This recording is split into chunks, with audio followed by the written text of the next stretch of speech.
He's an eager believer of dependable leaders, a feature omitted from political theater by hypocritical preachers. He's consumed by their doctrine, content to be locked in, digging up ideals from foundations that are rotten. Too often he breathes in these toxins that found him, parroting the words that echo around him, they drown him. And he embraces it, convinced that he's doing the work of a patriot.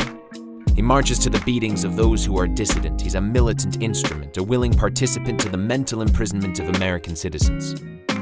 He's a dutiful friend, but a bull-headed thinker who won't waver or bend to see anything outside his ethical lens, so sure the alternative is only a trend. And I admire his passion each time he defends his backward position, but there's more to conviction than upholding tradition, like ensuring your thoughts are your own. He's an agent of something I just don't condone, bulldozing nuance from his monochrome throne, but as I search for ideals that align with my own, I find all the same problems have been flawlessly cloned on the left. She's a young girl, eager to find her place in a harsh world, be a guide to change as it unfurls.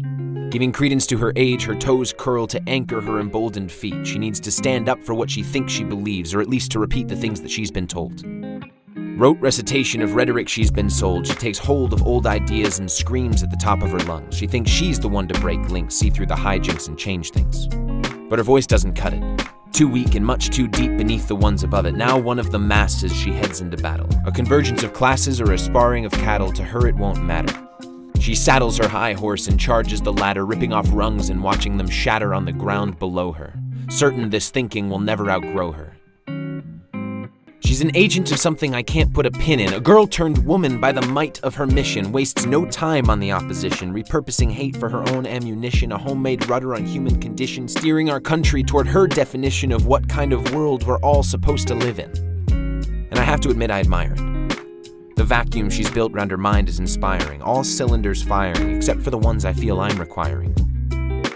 A consolidation of focus, some discernible locus, not just Xeroxed agendas solely meant to provoke us. Who are you to tell me who I am? Why must I agree with you to be a good man? Your message seems not to be clear. I know that I love every one of my peers. Our color doesn't dictate our right to be here, that's obvious, so stop attempting to claim ideals for all of us. To converse in this way where thoughts can't be discussed, where you leave every outside voice to rust in a raining down of fearful attrition. Some forced conformity to every petition, because movements are joined on one's own volition and mine has collided with an ethical schism. I want to be more than a political puppet. To live in a system that can't be corrupted, where moral certitude will not trump discussion, where critical thinkers don't face repercussions for thinking critically about your ideology. Where you and I can disagree healthily and still be part of one community, because America is more than a nationality, it's a mentality. It's embracing diversity to create commonality, and that includes diversity of thought.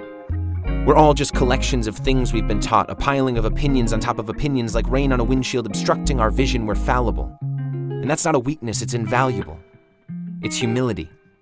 Our willingness to learn is our greatest utility, but we need to choose to use that ability to listen to each other, because the strength of our words are weakened by our deafness. We'll have nothing to say if we can't hear one another. And what will there be then? A fragmented country where women and men are content to bathe in their misplaced anger?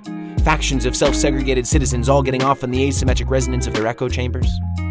I don't want to live in a world like that, where your empathy depends so heavily on whether I'm a Republican or a Democrat. That's not my identity, I'm more than that.